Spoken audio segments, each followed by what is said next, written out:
뭐 공장이나 다니면서 뭐 돈 벌고 그렇게 살지요. 이렇게 말하는 걸 듣고, 내심 참, 안타깝기도 하고 충격적이기도 했어요.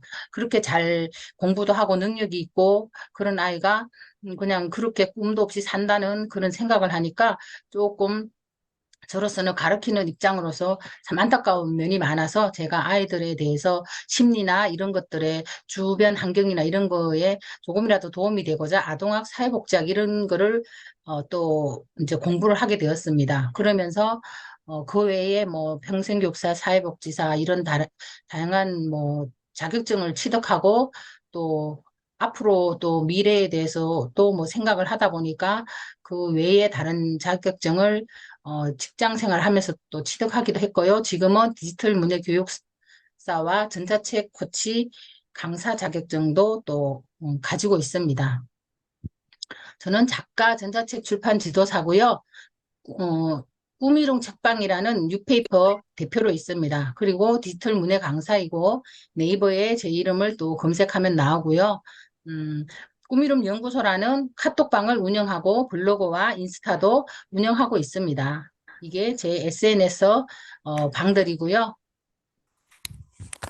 이거는 지금 제가 출간한 책들이 예스24, 알라딘, 교보문고, 또 UFP 꿈이름 책방 등에서 판매되고 있고요. 그 외에도 이걸 포함해서 한 9개의 출판사가 있습니다. 서점이. 자, 이거는 제가 블로그에서 전자책 무료 나눔을 하고 또 전자책 쓰기 5070 시니의 코칭 강의를 한 것을 블로그 포스팅한 것입니다. 무료 나눔하고 하니까 이렇게 댓글로 많은 분들이 전자책을 쓰고 싶어 하시기도 하고 어떻게 쓸 수 있는지 이제 또 물어오시고 하셔서 그분들 중에 몇 분과 또 이렇게 주차별로 나누어서 전자책 강의도 하고 표지도 만들고 이렇게 네, 책 쓰기 강의를 고생하셨습니다.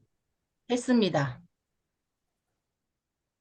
제가 책을 쓰게 된 계기는 이게 제 이제 몸 상태인데요. 몇 년 전에 제 피부 모습이에요.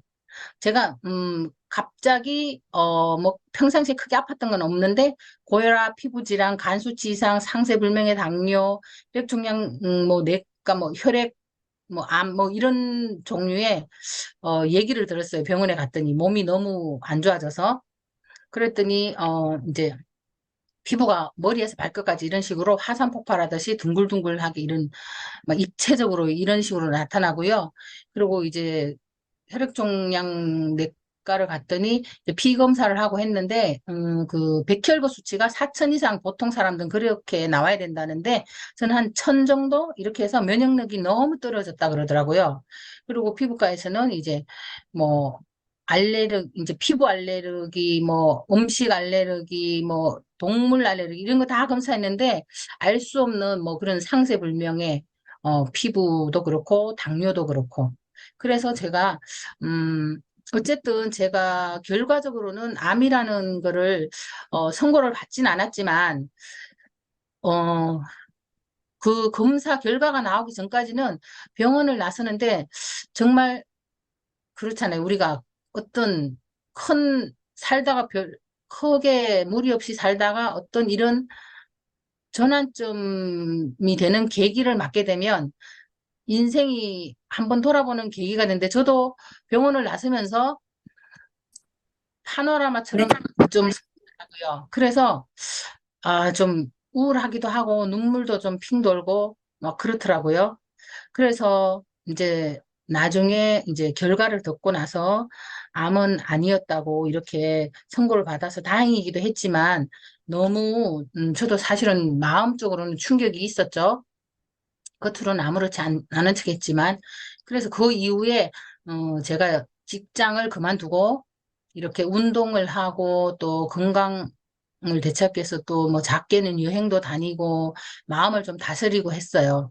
그러는 가운데 나라에서 디지털 문예 강사라는 그런 공고가 나서 제가 거기에 신청을 하게 되고 또 모집이 되어서 강사로 선발이 돼서 거기서 이제 또 활동하는 모습들을 하면서 제가 스마트폰 이제 뭐 복지관이라든지 행정복지센터 이런 곳에서 그런 분들을 또 지도해주고 그러면서 이제 스마트폰, 또 인터넷, 뭐, 또 SNS 이런 것들과 조금 더 친하게 되고 알게 되고 그게 계기가 돼서 그런 것 제가 또 이 인생의 전환점을 한 번은 맞았잖아요. 어쨌든 작게든 크게든 이제 그건 사람마다 이제 차이는 다 틀리지만 앞으로 뭘 하고 살 건가 그런 생각을 하게 됐습니다.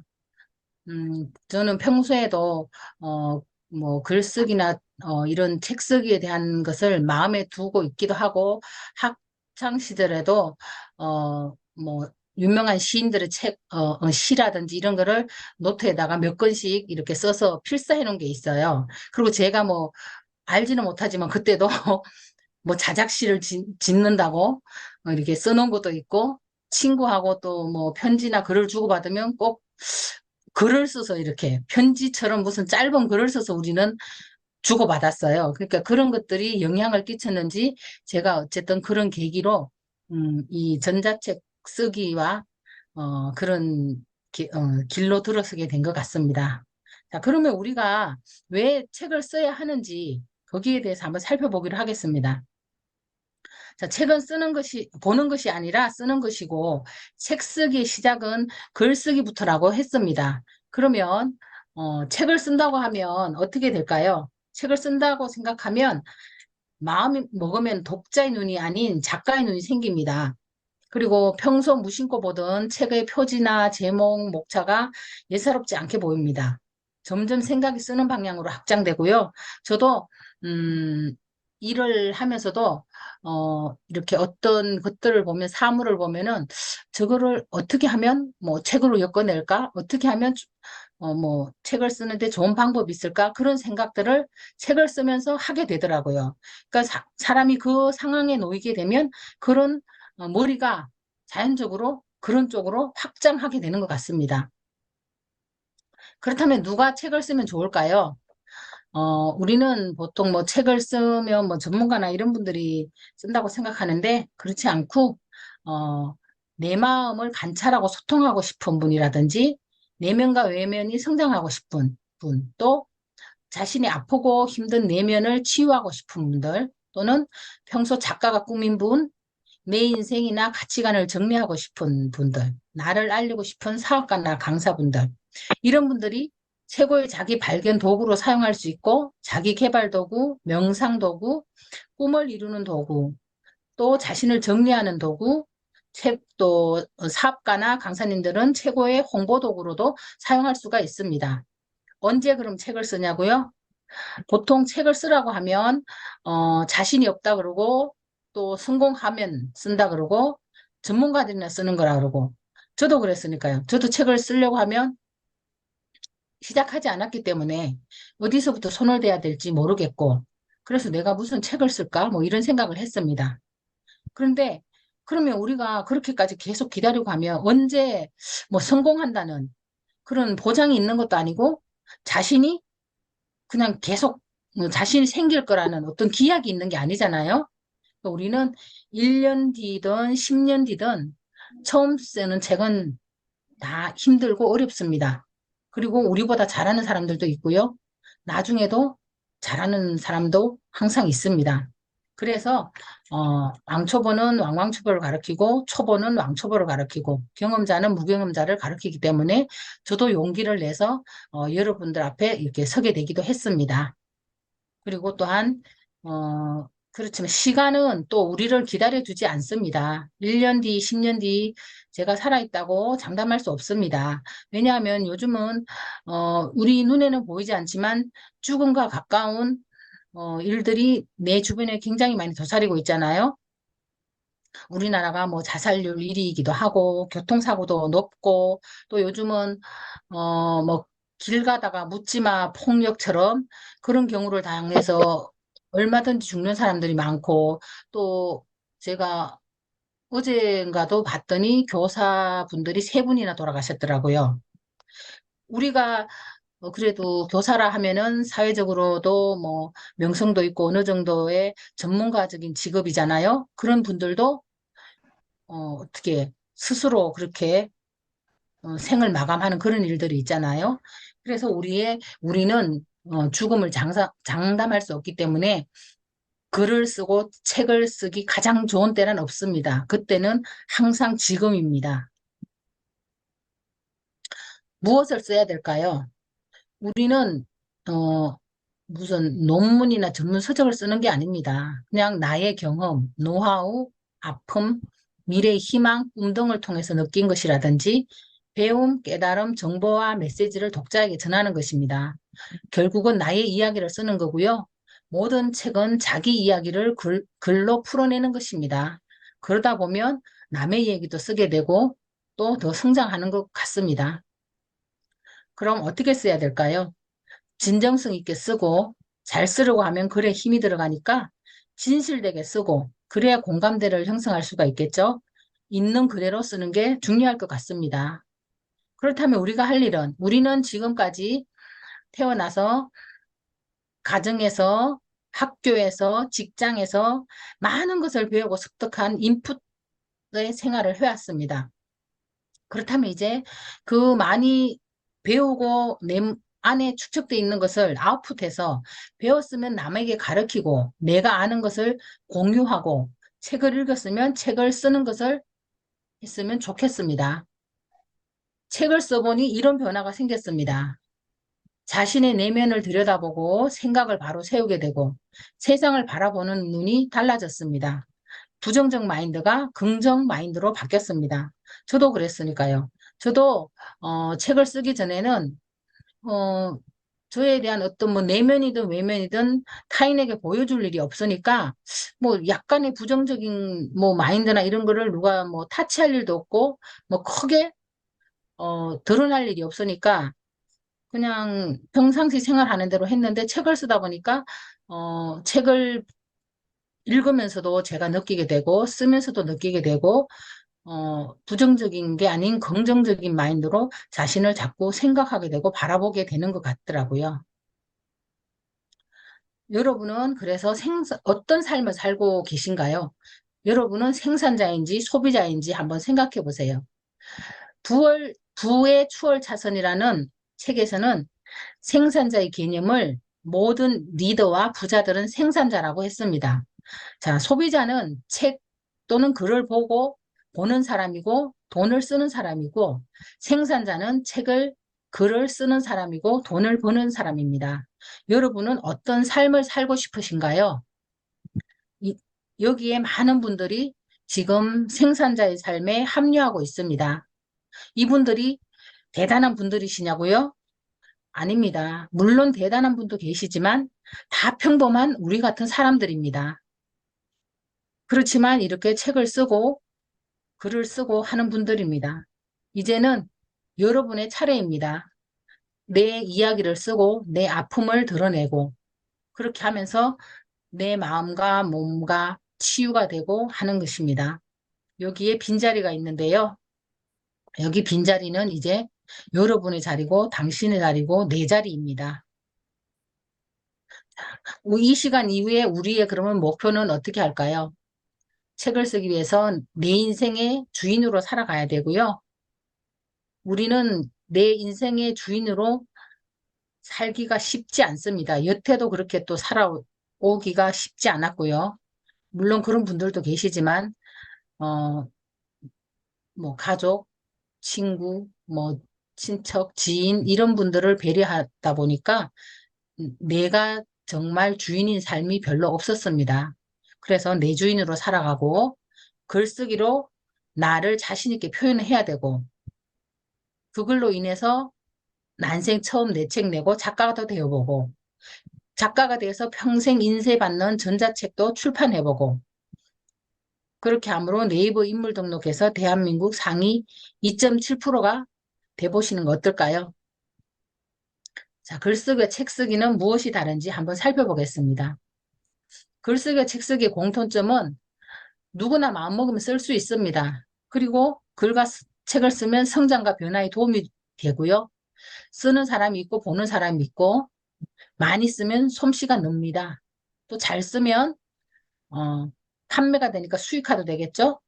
그리고 이렇게 콘텐츠로 또 사용할 수 있고 나를 브랜딩 시키고 내 일에 도움도 됩니다. 글쓰기는 나를 위해 써도 되고 타인을 위해서 써도 되고 책 쓰기는 독자를 정해서 이게 자기의 홍보를 하고자 함인지 브랜딩이나 수익화를 함인지 어, 마음의 위로가 필요한 5070 시니어용인지 책을 쓰고 싶은 1인 기업가들인지 1인 기업을 꿈꾸는 3040 직장인을 위한 책쓰기인지 글쓰기와 책쓰기의 차이점은 그런 명확한 구분이 필요할 것 같습니다. 그리고 글쓰기는 내가 판매하지 않기 때문에 목적은 명확하지 않아도 됩니다. 그런데 책쓰기는 우리가 책을 써서 판매를 하고 하기 때문에 독자들이 이 책을 우리가 돈을 주고 봐야 하나? 그런 생각을 가질 수가 있고요. 그러면 독자의 이득을 생각해야 되겠죠. 그래서 독자의 관점에서 생각하기 때문에 돈과 시간을 투자할 가치가 있는지, 내가 얻을 정보와 위안, 어떤 자신감, 인생을 사는 뭐 어떤 방향, 용기 이런 거를 얻을 수 있는지, 그런 가이드와 비용, 시간 절약 이런 것들을 독자 입장에서 생각해야 합니다. 그리고 글쓰기는 깊이 고민하지 않아도 되지만 책 쓰기는 어떻게 쓸 것인지 방법을 생각하고 기획하고 구상하고 컨셉도 잡아야 되고 전략도 세우고 또 어떤 부족함이 있으면 배움도 받고 코칭 이런 것들이 필요하죠. 또 종이책인지 전자책인지 개인 저서인지 장르는 자기계발서인지 에세이인지 시인지 소설인지 이런 것들 정해야 되겠죠.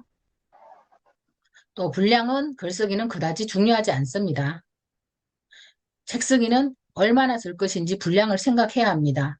개인 저서는 A4 약 100장 내외이고요. 공동 저서는 7장에서 20장 내외.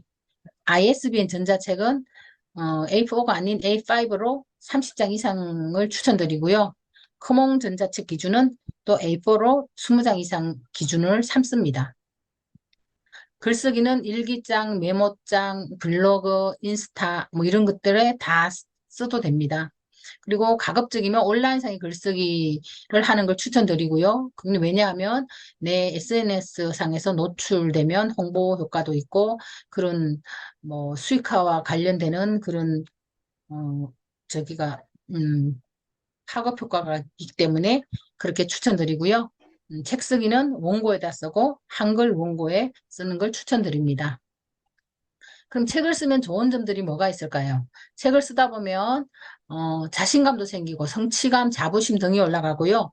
나를 보는 주변 사람들의 시선이 달라집니다.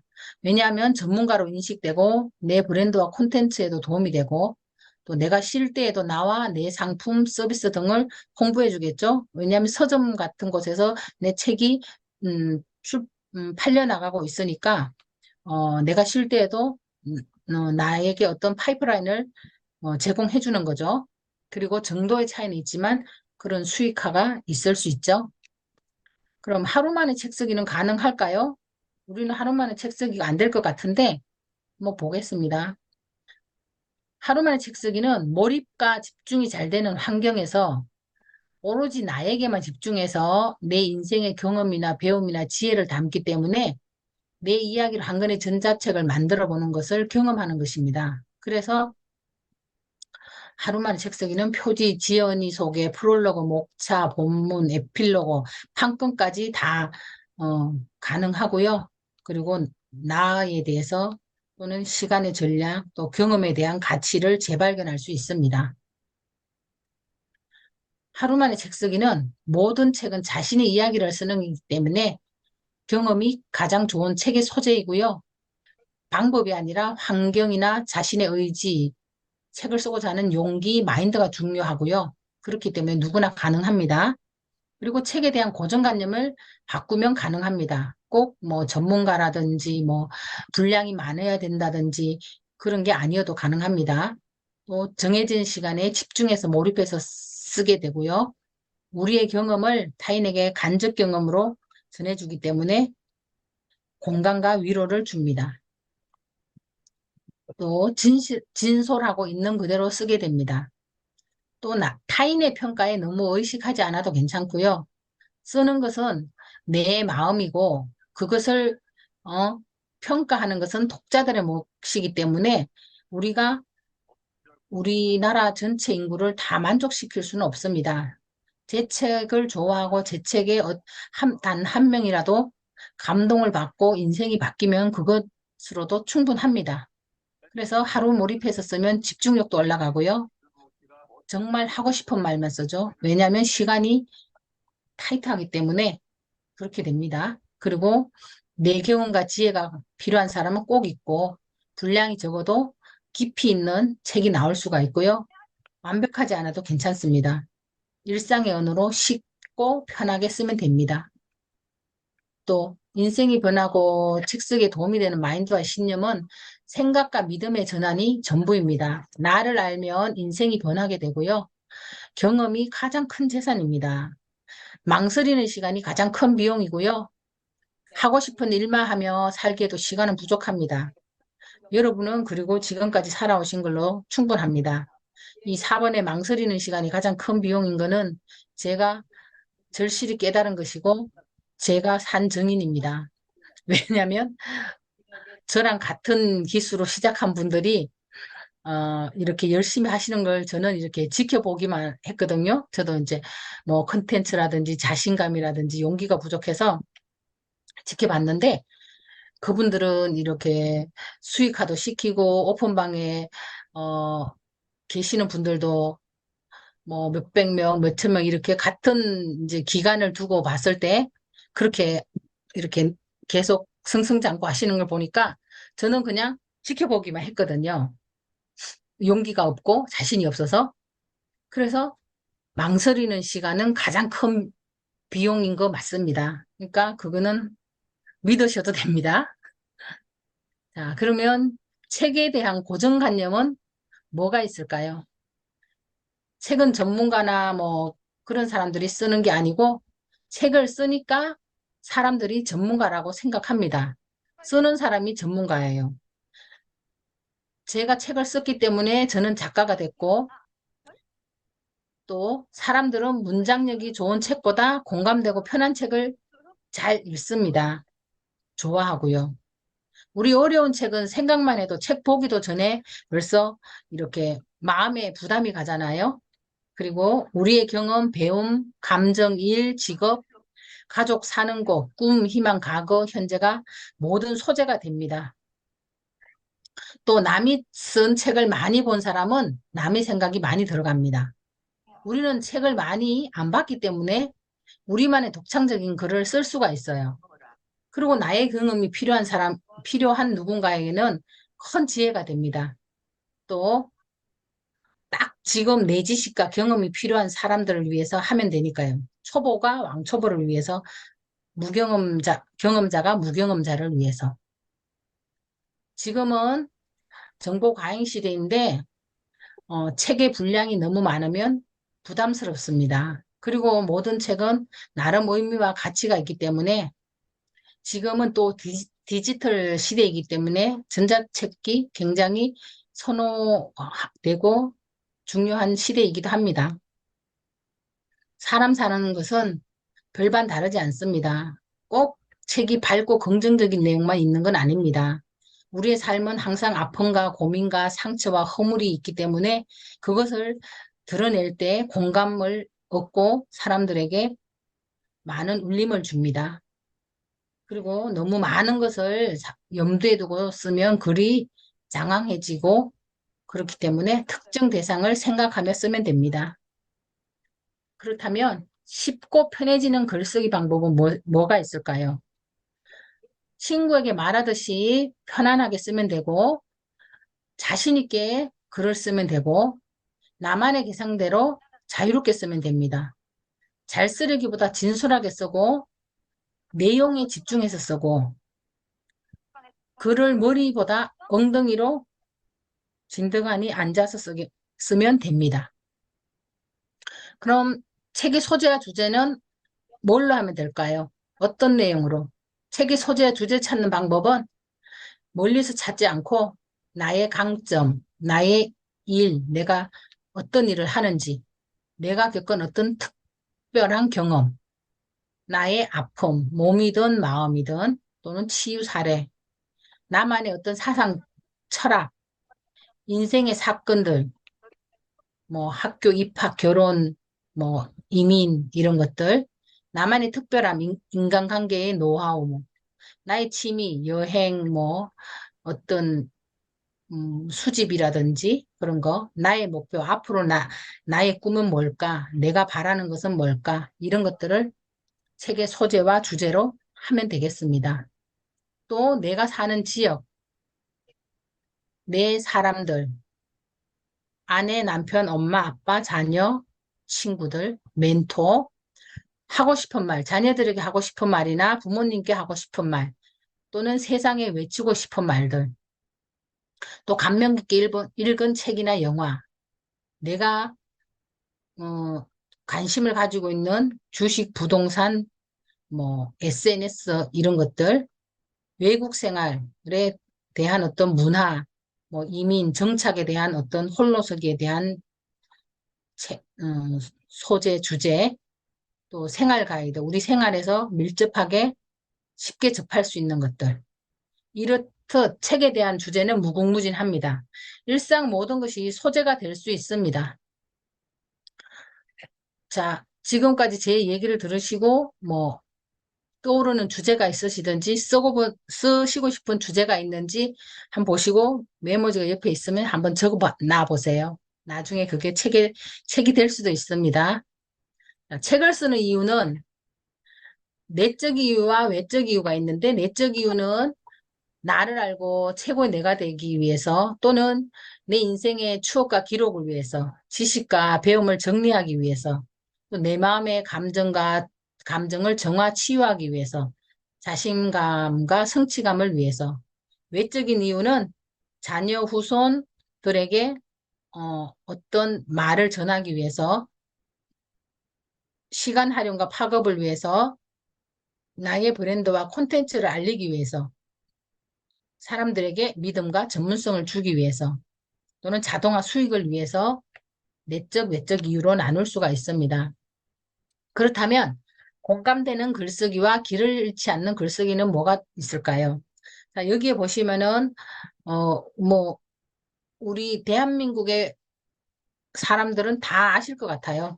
김창호 교수, 김미경 MKYU 학장, 법륜 스님. 김창호 교수는 항상 부모님을 매개체로 해서 두 분이 싸우고 지지고 볶고 하는 인생사를 얘기해서 공감대를 이끌어내고요. 김미경 교수도 마찬가지로 음, 자신의 어떤 얘기나 사람들의 아픔이나 이런 것들을 미래에 대한 비전이나 이런 거를 가지고 공감대를 형성하고요. 또 우리 법륜 스님은 정문적답이라든지 이런 거를 통해서 사람들에게 어떤 명쾌한 답을 주시죠. 이런 것처럼 어떤 스토리를 통한 경험, 사실, 사례를 가지고 감정을 나누고 메시지를 전달하고 있습니다. 그럼 우리가 쓰는 책은요. 보고서나 교과서나 논문을 쓰는 게 아닙니다. 자기계발서 위주이고요. 경험을 필요로 하는 사람들에게 메시지를 전달하면 됩니다. 자, 무기가 되는 스토리는 뭐가 있을까요? 7단계 공식으로 주인공이 어떤 위기를 만나고 우리 예전에 뭐 위인전이나 이런 데 보면은 영화나 보면 이런 스토리가 많습니다. 주인공이 어떤 위기를 만나서 겪게 되는데 멘토를 만나서 멘토는 뭐 사람이든 책이든 배움이든 경험이든 어떤 것이든 될 수 있죠. 그것을 헤쳐나가기 위한 어떤 계획을 세우고 그 계획을 어떻게 방법, 가이드, 뭐 코치 이런 다양한 방법들이 있고요. 그것들을 통해서 극복하고 성공해 나가는 그런 스토리가 있죠. 그렇다면 어떻게 쓰냐? 그 책을 말하듯이 글을 쓰면 됩니다. 우리는 매일 말이라는 글을 쓰고 있습니다. 종이에 적지 않았을 뿐입니다. 말하듯이 쓴다고 생각하면 자연스럽게 쓸 수 있습니다. 우리가 말을 하는데 그렇게 많이 막 생각을 하고 이건 어떻지 저렇지 하면서 말을 하진 않습니까? 그래서 말하듯이 자연스럽게 쓰면 되고요. 내 앞에서 독자가 있다고 생각하고 그냥 편하게 쓰면 됩니다. 그리고 목적을 분명히 하고 글을 쓰면은 이게 이 글의 목적이 무엇인지, 일상 기록인지, 공감인지, 설명을 하기 위한 것인지, 독자들에게 정보를 전달하기 위한 글쓰기인지, 그 목적을 가지고 글을 쓰면, 글쓰기가 훨씬 쉬워질 것입니다. 그리고 마지막 문장을 정하고 글을 씁니다. 내가 하고 싶은 말이라든지 그런 것들을 끝을 생각하고 글을 쓰면 목적지를 우리가 길을 나서도 정하고 나서면 원하는 길로 빠르고 쉽게 길을 잃지 않고 갈 수 있습니다. 그래서 끝을 정하고 글을 써야 글이 길을 잃지 않습니다. 논리적인 글쓰기는 우리가 예전에도 뭐 학교 다닐 때도 많이 들어보셨죠? 기성정결, 서론, 본론, 결론에 따라서 뭐 육하 원칙에 맞게 이렇게 글을 쓰라고 많이 들어왔습니다. 그리고 주장하고 싶은 말이라든지 근거, 왜 그런 말을 하는지 예시, 사례, 경험을 들어서 메시지를 전하는 것입니다. 깔끔하고 세련된 문장 만드는 12가지 공식이 있습니다. 긴 문장은 보기 불편하고 이해가 어렵기 때문에 짧게 쓰는 것이 좋습니다. 여기 왼쪽에 한 문장으로 된 것을 보면은 글이 다 이어져 있습니다. 뭐 쉬거나 뛰거나 이런 게 없어요. 그러면은 우리가 예전에 아마 저는 그런 경험이 있는데 여러분들도 그런 경험이 있으신지 모르겠어요. 위에 글을 읽어 내려가다가 몇 줄 내려가다 보면 위에 글이 생각이 안 납니다. 그럼 또 한 번 다시 읽게 되고 또 읽다 보면 또 생각이 안 납니다. 그렇게 두 번, 세 번, 몇 번씩 저는 읽은 경험이 있는데요. 이것은 문장이 길고 하니까 이해하기가 어려운 거고요. 어, 오른쪽에 5문장 보면 어제 친구를 만나 집 근처 치킨집에서 술을 한잔 했다. 이렇게 딱 한 문장으로 끝을 내기 때문에 이해하기가 쉽습니다. 이런 식으로 짧게 문장을 쓰는 게 중요합니다. 그리고 한 문장에는 하나의 내용만 쓰는 것이 우리 글의 집중을 잘 시켜줍니다. 또 구체적으로 쓰는 것이 좋습니다. 추상적인 것은 또 이해하기 어렵고 의도를 잘 전달하기가 어렵습니다. 예를 들면 추상적인 거 길을 가다 큰 건물을 보았다 이렇게 하면 큰 건물이라는 것은 보는 사람의 관점에서 아이가 보면 자기 키보다 높은 것도 큰 건물일 수가 있고 어른이 봤을 때는 또 어른들은 뭐 자기 키를 기준으로 삼는 것보다 옆에 건물을 기준으로 삼을 수도 있겠죠. 이런 것처럼 누가 어떻게 보느냐에 따라 틀리기 때문에 길을 가다 10층 높이의 큰 건물을 보았다. 이런 식으로. 10층 높이라는 건 아이가 봐도 10층이고 어른이 봐도 10층이고 이건 누가 봐도 10층이기 때문에 구체적인 것입니다. 이런 식으로 구체적인 어, 글을 쓰는 것이 중요합니다. 그리고 문장이 가벼워 보이지 않도록 뭐뭐다로 이렇게 마치는 것이 좋습니다. 예를 들어 실행해 보길보다는 실행해 보길 바란다. 이렇게 또 실행해 보길 응원한다. 이런 식으로 뭐뭐다로 마치는 것이 좋습니다. 또 수동태, 능동태, 능동태로 쓰는 것이 좋습니다. 능동태는 주어가 행동하는 것이고 수동태는 주어가 행동을 당하는 것입니다. 그래서 수동태는 글의 의미가 모호하고 정확한 전달을 방해하기 때문에 능동태로 쓰는 것이 중요합니다. 하였다, 했다, 때문이었다, 때문이다, 이어지게 되었다, 이어졌다, 나뉘어진다, 나눈다 등으로 능동태로 쓰는 것이 중요합니다. 구어체로 쓰는 것이 또 중요합니다. 구어체는 일상에서 쓰는 말이고요. 문어체는 뉴스, 신문, 뭐 교과서, 연설, 논문, 계약서 등에 자주 쓰는 것인데요. 어, 예를 들면은 뭐 쓰레기 구어체는 쓰레기 막 버리지 마라고 했다. 이렇게 했다면 문어체는 쓰레기 무단 투기 금지 이렇게 되면 우리 이게 무단투기 이런 것들을 보면은 동양권에서 우리나라도 한자를 많이 예전부터 썼기 때문에 우리나라의 뭐 8, 90%는 한자가 많다고 합니다. 요즘은 이제 시대가 변해서 젊은 사람들이 쓰는 말을 어, 우리 같은 뭐 중년이나 이런 사람들은 또 못 알아듣는 것도 있기는 한데요. 그런데 우리도 잘 못 알아듣고 이럴 수도 있는데 외국 사람들이 보면 이게 무단투기, 이게 무슨 말인지 도대체 모르겠죠? 그러니까 어, 이 쉬운 말로 구어체로 쓰는 것이 좋습니다. 또 적의 것들을 최소화해서 쓰면은 깔끔해지고 분명해집니다. 예를 들어 사회적 현상을 사회 현상, 경제적 문제를 경제 문제 이렇게 적을 빼도 경제적 해도 물론 알지만 경제 문제 이렇게 해도 우리가 못 알아들을 사람은 없을 것입니다. 그렇기 때문에 이런 것들을 최소화해서 쓰는 것이 좋습니다. 또 있다, 있는 이런 식으로 가급적으로 안 쓰면 좋을 것 같고요. 음, 있다는 표현은 불표란 경우가 많이 있습니다. 그래서 널리 퍼져 있는 현상이다. 널리 퍼진 현상이다. 이렇게 눈으로 덮여 있는 마을, 이것을 눈으로 덮인 마을. 이렇게 간결하게 쓰고 가급적으로 있는 있다는 안 쓰는 것이 좋을 것 같습니다.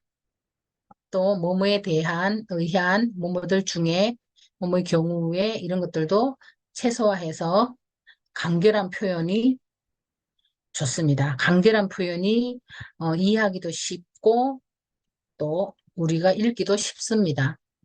또 몸으로부터 뭐뭐 할 수 있는, 뭐뭐 할 수 있다 이런 것들도 최소화하는 것이 좋습니다. 그리고 지나친 존칭은 가급적 안 쓰는 게 좋습니다. 왜냐하면 우리가 쓰는 글은 대중에게 하는 말이기 때문에 대중이 쉽게 알아듣고 편하게 받아들이면 되는 것입니다. 쉬운 단어 표현 쓰기. 어려운 용어, 아니, 쉬운 것이 진리고 어려운 용어나 단어는 그런 표현은 안 쓰는 것이 좋고요. 일상적인 단어가 좋습니다. 예를 들어 영토를 땅, 식사를 밥, 치아를 칭찬 이런 식으로. 물론 뭐 영토, 식사, 치아 이런 거는 웬만한 뭐 성인들은 다 알아듣겠지만 아이들 같은 경우는 이거를 못 알아들을 수도 있습니다. 그렇지만 아이들한테도 그냥 땅, 밥, 칭찬 이러면은 웬만한 아이들도 애기들도 다 알아들을 수 있을 것입니다. 그렇기 때문에 쉬운 단어나 표현을 쓰는 게 좋습니다. 자, 그럼 쉽고 편한 목차 구성은 어떻게 할까요? 쉽고 편한 목차는 시간의 흐름에 따라서 과거, 현재, 미래 순으로 나타내면 좋습니다. 과거 나는 왜 1인 기업가가 되었나? 현재 1인 기업가 무슨 일을 하나? 미래 목표, 꿈, 전망, 비전은 뭘까? 그렇게 해서 메시지 전하는 것은 무엇일까? 또 경험, 사실, 사건, 느낌, 메시지 순으로 하는 것이 좋습니다. 어떤 경험을 했고 느낀 점이 뭐고 그렇게 함으로써 남기는 메시지는 뭘까? 이렇게 쉽고 편한 목차 구성을 하는 것이 좋습니다. 목차 구성 예시로서 32년 교직 생활 경험 작가님은 제목으로 32년 교사가 알려주는 좋은 교사 되는 법 이렇게 짓고 부제목으로 멋진 선생님을 꿈꾸는 그대에게 이렇게 하고 장은 1장과 2장으로 나눠서 1장에는 큰 장이 있고 나의 32년 교사 생활 이렇게 하고 그 아래에 작은 장으로 1, 2, 3번을 하고 다음 2장에 멋진 선생님을 꿈꾸는 그대에게 하고 그 아래에 또 작은 장으로 1, 2, 3, 4, 5, 6, 7 이렇게 목차 구성을 했습니다. 이것은 여러 가지 책의 목차 구성 예시인데요. 음, 앞에서 보신 것처럼 그런 식으로 큰 장에 작은 장을 넣어서 하는 구성이 있고요. 또 장에다가 뭐 희노애락 그러면은 사장이니까 희망이다 이 책을 볼 경우에 목차 가이드라인이 1, 뭐 희노애락 이렇게 해서 1, 희망 기대, 2, 분노 화, 뭐 3, 예, 4, 락 이런 식으로 이어지는 그런 목차도 있습니다. 자, 눈이 가고 손이 가는 제목 짓는 법. 어떤 게 있을까요? 자, 제목 정하기 팁과 사례, 질문형. 독자들에게 어떤 질문을 합니다. 다시 어떻게 읽을 것인가? 돈이란 무엇인가? 왜 분노해야 하는가? 왜 나를 피곤하게 하는가? 1인 기업은 어떻게 브랜드를 만들고 성장하는가? 이렇게 질문을 하면 왠지 모르게 내가 대답을 해야 될 것 같은 느낌이 듭니다. 그래서 궁금증을 유발하고, 어, 그게 또 궁금하면 또 펼쳐보게 되고, 그렇게 함으로써 어떤 수익화와 연결될 수도 있습니다. 또 숫자형. 우리가 숫자형의 책들을 많이 보셨을 텐데요. 뭐, 7가지 성공하는 사람들의 습관, 뭐 이런 거. 부와 성공을 부르는 12가지 원칙. 성공한 사람들의 기상 후 1시간. 50의 말품격 수업. 직원 15년, 1인 기업 사장 2년. 이렇게 숫자로 많이 표현해서 어떤 명확성을 두는 것 같습니다. 또 초보형. 초보는 뭐 유튜브 왕초보 탈출과 스마트폰, 영상 촬영 편집, 유튜버 크리에이터 쉽게 시작하기, 또 진짜 초보를 위한 진짜 쉬운 일렉 기타. 이런 것들이 우리가 초보라 그러면은 뭔가 쉽게 와닿을 것 같고 배우거나 뭐 보면은 쉽게 할 수 있을 것 같고 일단 마음에 부담을 좀 들어주는 것 같습니다. 그래서 뭐 왕초보 ISBN 전자책으로 난생 처음 내 책 내기 이렇게 왕초보 난생 처음 내 책 내기 이런 식으로 초보를 가지고 제목을 짓는 것도 좋습니다. 자, 그러면 우리 이제 책을 써볼 텐데요. 책은 어떤 종류로 나뉘는지 한번 볼까요? 책은 종이책과 전자책으로 나뉘는데 종이책은 개인 저서, 공동 저서, POD 방식, 기타 소장용 제본 형태 뭐 이런 식으로 나누고요. 뭐 개인 저서나 공동 저서 이런 것들은 다 아실 거고요. POD 방식이라는 것은 어떤 주문 출간 방식으로 주문이 들어오면 그 책을 거기에 주문에 맞춰서 내는 형태를 말합니다. 그리고 전자책은 ISBN 전자책으로 유통 사이트는 알라딘, 교보문고, 예스24시 등 또 그 외에 포함해서 9가지가 있습니다. 그리고 시, 자기계발, 소설, 에세이 등 모두 가능하고요. 크몽은 재능기부 사이트로 정보와 노하우를 담은 책만 가능합니다. 책의 주요 장르는 자기계발서, 에세이, 소설, 시 모두 가능합니다. 그럼 왜 전자책을 써야 할까요? 전자책이란 핸드폰이나 노트북, 태블릿 PC 등의 전자기기로 볼 수 있는 책들을 말하는 거고요. ISBN 국제표준도서 번호가 매겨진 정식 책을 말합니다. 전자책의 주요 유통 과정은 커몽, 타린 같은 재능기부 사이트에서 판매가 되고요. 거기는 ISBN 코드는 안 되고요. 또 정식 출판은 알라딘, 교보문고, 예스24 등의 정식 ISBN 출판하고 인쇄를 받을 수 있습니다. ISBN 전자책 출판의 장점 7가지는요. 종이책 출판 대비 돈과 시간, 에너지가 적게 듭니다. 종이책은 뭐 몇백, 몇천, 뭐 몇 개월, 6개월, 몇 년, 많은 시간과 노력이 들고요. 또 전자책은 한번 써놓으면 평생 자동화로 인쇄 수익을 얻을 수 있고 종이책은 10%의 수수료가 받는다면 전자책은 40에서 70%의 수수료를 받을 수가 있습니다. 그리고 출판되면 네이버에 작가로 인물 등록이 가능해서 나를 브랜딩 시킬 수가 있습니다. 그리고 생각보다 잘 팔립니다. 개인이나 학교, 도서관, 단체 등에서 구매를 하고요. 판매 부수와 매출이 실시간 확인이 가능합니다. 종이책은 우리가 그거를 쉽게 알 수가 없죠. 그리고 다양한 주제로 여러 권 출판 가능하고요. 분량이 그다지 많지 않아도 됩니다. 그리고 전자책은 수정도 가능합니다. 전자책의 구성은 어떻게 되냐면은 장르를 정합니다. 에세이, 시, 자기계발 이런 식으로 독자를 누굴 위한 책인가 정하고 제목, 부제목 이렇게 또 표지 만들고 저자 소개 쓰기, 프롤로그 쓰기, 목차 쓰기, 본문 쓰기, 에필로그 쓰기, 태고하고 맞춤법, 오타, 문법 수정을 하고요. 판권지를 만들고 한글 PDF로 변환을 해서 등록을 하는 것입니다. 전자책의 파일 형식은 A5로 자기계발, 에세이, 시 등을 쓰고요. 본문은 포인트 12포인트로 쓰고 행가는 200을 추천드립니다. 아까 목차 구성 형식을 말씀드렸는데요. 거기서 이어지는 창 여기 희노애락 이렇게 1번 희, 2로 3에 4락, 5온 이런 식으로 되는 거 이어지는 장이고요. 2번에는 큰 장에 작은 장 넣기 1장 글쓰기 치유를 경험하다 그 아래 작은 장 1, 2, 3, 2장 치유의 힘은 내 안에 있다 해서 작은 장 1, 2, 3 이런 식으로 목차 형식이 이루어집니다. 그리고 전자책의 가독성을 높이는 법은 행가리는 3줄에서 6줄 사이가 좋습니다. 세 줄에서 6줄 정도 쓰고 띄어 쓰고 그래야 가독성이 있습니다. 그리고 문단의 시작은 이렇게 앞에 부분에 한 칸씩 이렇게 들여쓰기를 합니다. 또 무료 글꼴 네이버에서 무료 폰트를 쓸 수가 있고요. 눈누 또 원고 글꼴은 조선굴림체, 나눔고딕, 나눔명조 이런 것들을 추천합니다. 무료 이미지 받는 것은 픽사베이에서 할 수가 있습니다. 다 써놓은 거는 오타 띄어쓰기 맞춤법을 검사하고요.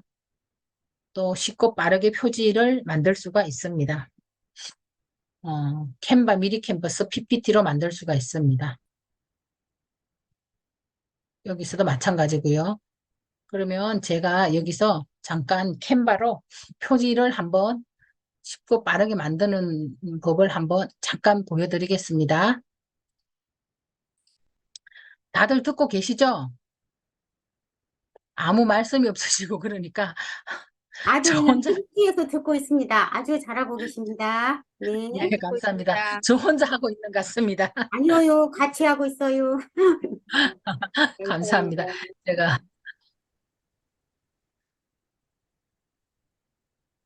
캔바로 잠깐만 보여드리겠습니다.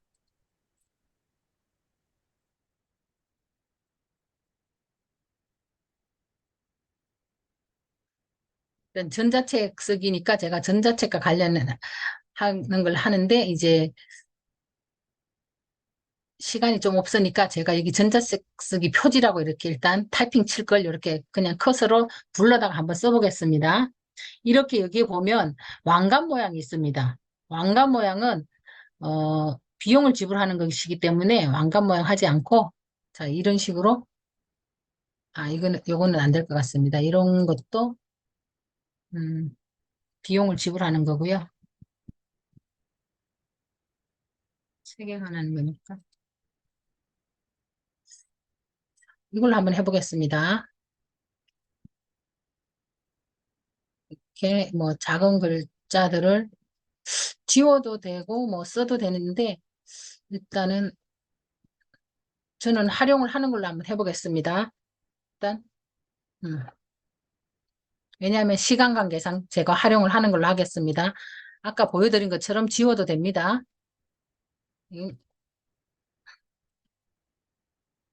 저자 이종수 이렇게 하고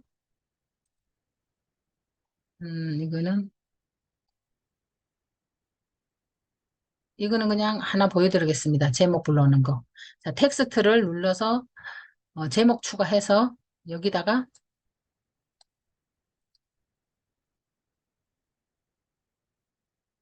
전자책 쓰고 나도 작가 되기 이렇게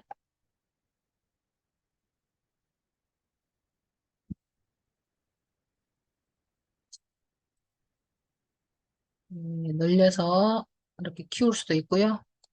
뭐 글씨 포인트를 조금 키워도 되고 또 글씨가 좀 마음에 안 든다 그러면 여기에서 이렇게 글씨를 고칠 수도 있고요. 글씨를 굵게 만들 수도 있고, 글씨가 색깔이, 음, 아니, 요 글씨 색깔을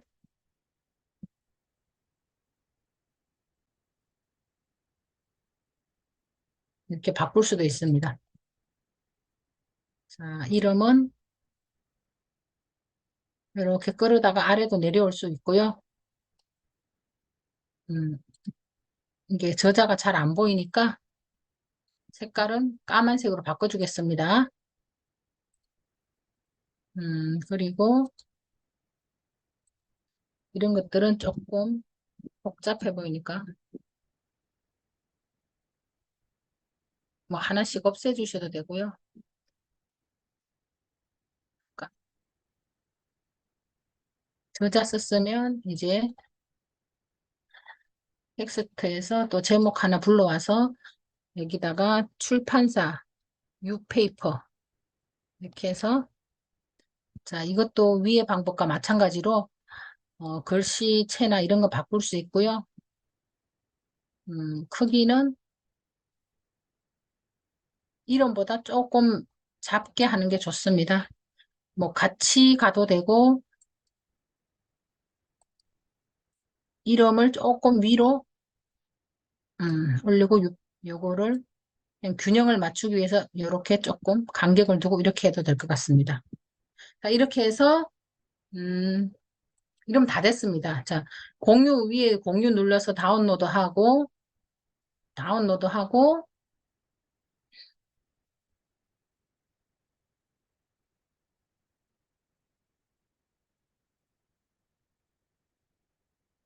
잠깐 기다리시면 여기 이렇게 뜹니다. 창이. 그럼 여기에서 불러서 자, 파일에서 잠깐만요. 다른 이름으로 저장. 일단 바탕화면에다 제가 할게요. 저자 이종숙 이렇게 저장.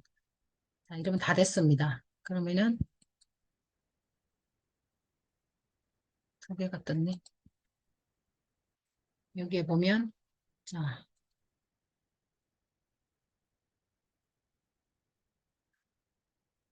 자, 이렇게 만들어졌죠? 이거를 제 책에서 한번 불러다가 음, 표지를 만드는 것까지만 제가 일단 보여드리겠습니다. 어,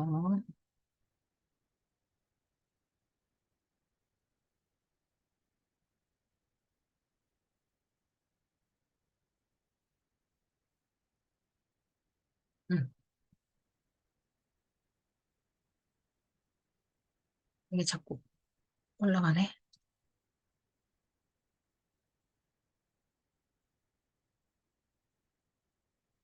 이게 제 발간된 책입니다. 자, 여기서 자, 그림에서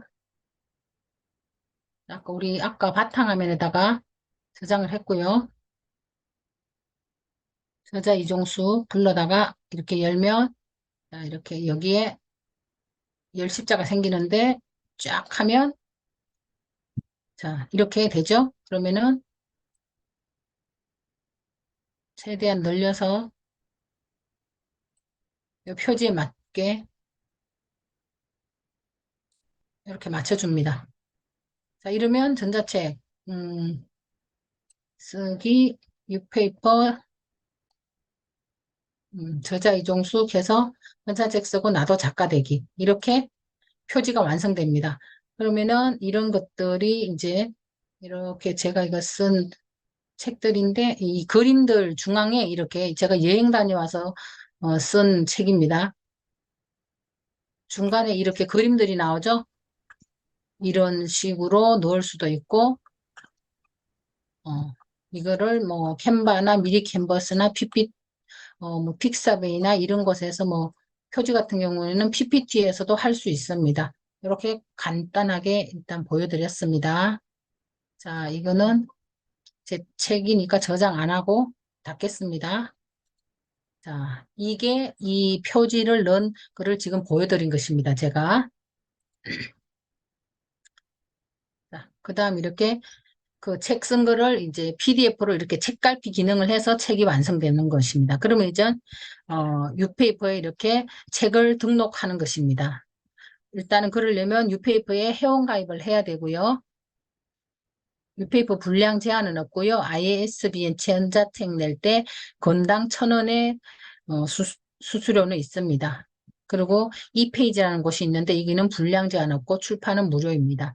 자, 그리고 네이버에다가 유페이퍼 쳐서 이렇게 유페이퍼에 회원가입을 합니다. 그리고 전자책 판매를 등록합니다. 요거 인해서 이렇게 해서 이게 지금 제 유페이퍼 제 꾸미름 책방에 이렇게 책이 들어있는 것입니다. 그리고 여기 이제 뭐 가격이 얼마 이렇게 쓰여 있어요. 잘 작아서 잘 안 보이실지 모르겠지만 이런 식으로 이렇게 서점에 이렇게 책이 들어가는 겁니다. 그리고 등록하는 방법은 이제 뭐 제목이라든지 뭐 부제목이라든지 이런 것들 기본 정보를 보고 입력하고요. 또 뭐 전자책 파일 등록하는 법들도 뭐 지연이 프롤로그 이런 것들을 다 넣어서 작성하면 되고요. 어, 판매 가격은 뭐 이렇게 20에서 30페이지는 2,000원에서 5,000원, 30에서 60원, 3,000, 7,000원, 60에서 100페이지는 5,000원에서 만 원 이렇게 책정이 됩니다.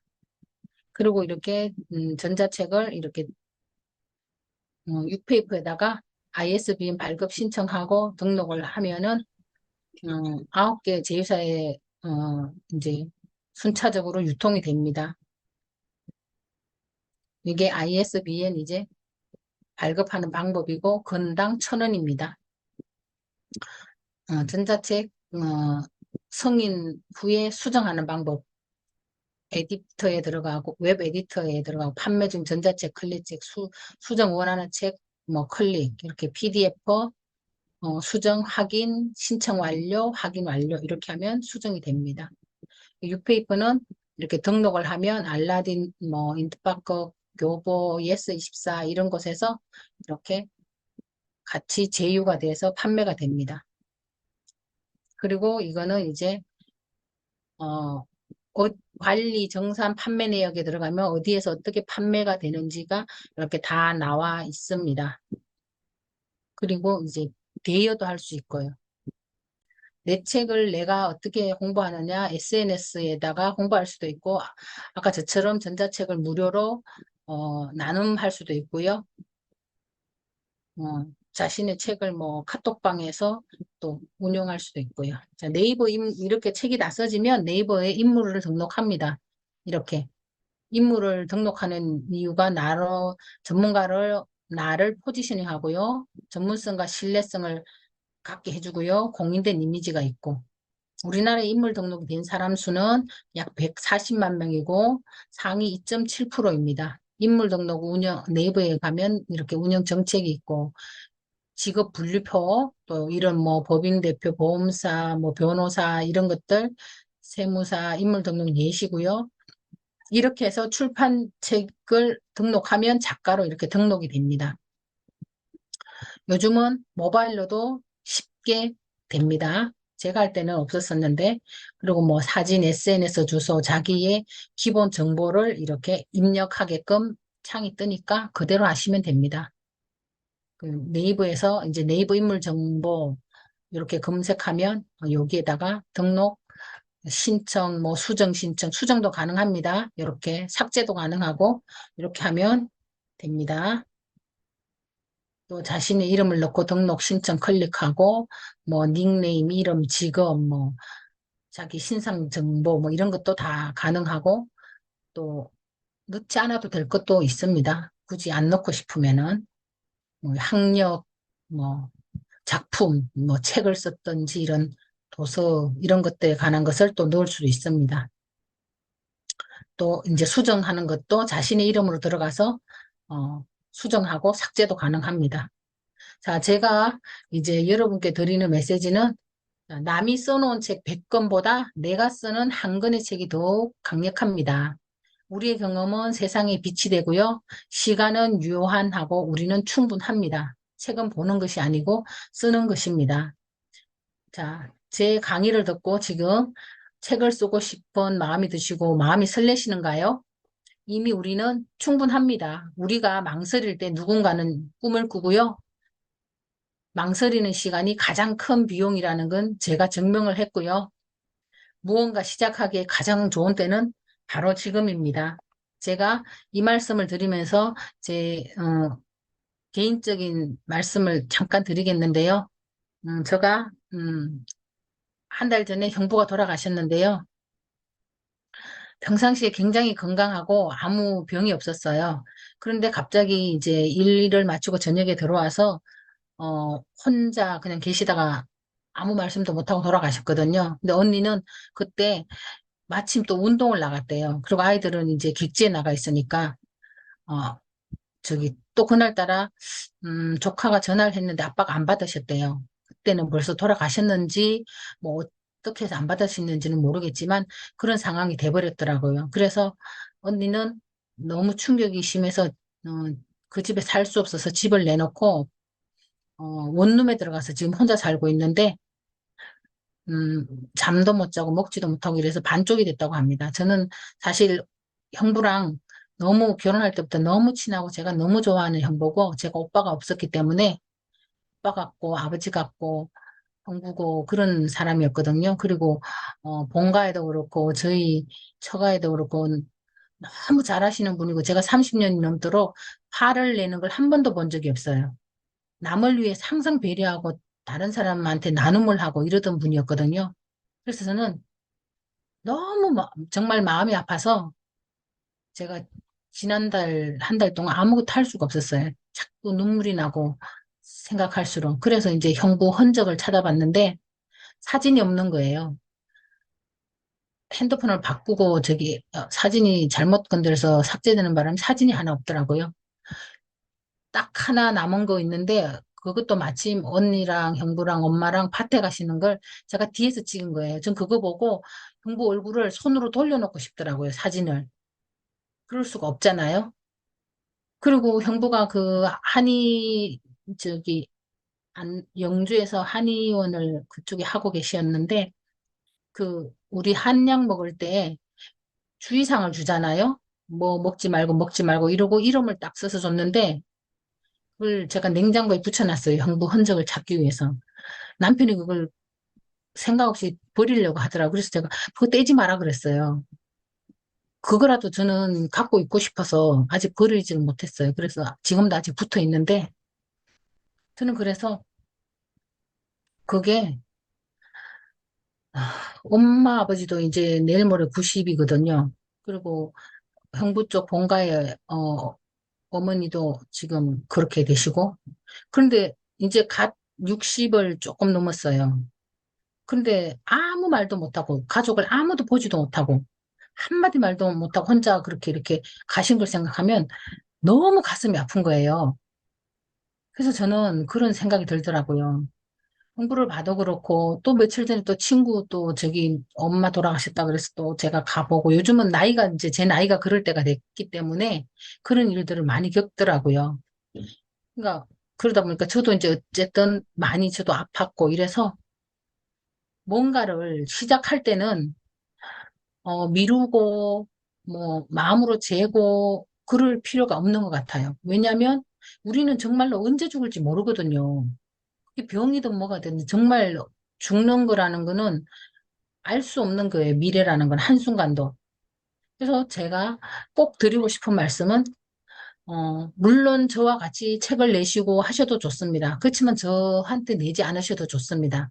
하지만 마음에 조금이라도 책을 내고 싶고, 글을 쓰고 싶고, 나의 어떤 흔적이나 내 이야기를 하고 싶고 하신다면 꼭 하시라고 저는 권해드리고 싶어요. 그게 자신을 아는 일이고 자기의 행복을 찾는 일이고 그것은 지금 꼭 해야 되는 타이밍이라고 저는 생각합니다. 무엇을 했든. 그러니까 제가 드리는 말씀은 여기까지고 어쨌든 긴 시간까지 경청해 주셔서 감사합니다. 어떤 기관, 청소년 수련관, 도서관 이런 데도 가능합니다. 1주차는 오리엔테이션, 뭐 전자출 책 출판, 뭐 이런 것들, 목차 정하기, 좋은 제목 짓는 7단계, 이런 방법들을 하고, 2주차는 원고 피드백, 무료, 금방 제가 캔바 만들어 드린 것처럼 그런 이미지, 무료 글꼴, 표지 만들기, 가독성 좋게 원고 편집하는 법, PDF 책갈피 만들기, 이런 것들. 3주차는 나만의 온라인 서점 만들기, 뉴페이퍼 유통사 전자책 등록하는 거, 알라딘 예스24 교보문고에 출판하고 홍보하는 거. 4주차에는 네이버 작가로 인물 등록하는 것들이 있고요. 진행 속도는 개인차에 따라 약간 조율이 가능합니다. 아, 제 강의는 오늘 여기까지입니다. 감사합니다. 대표님, 그 네.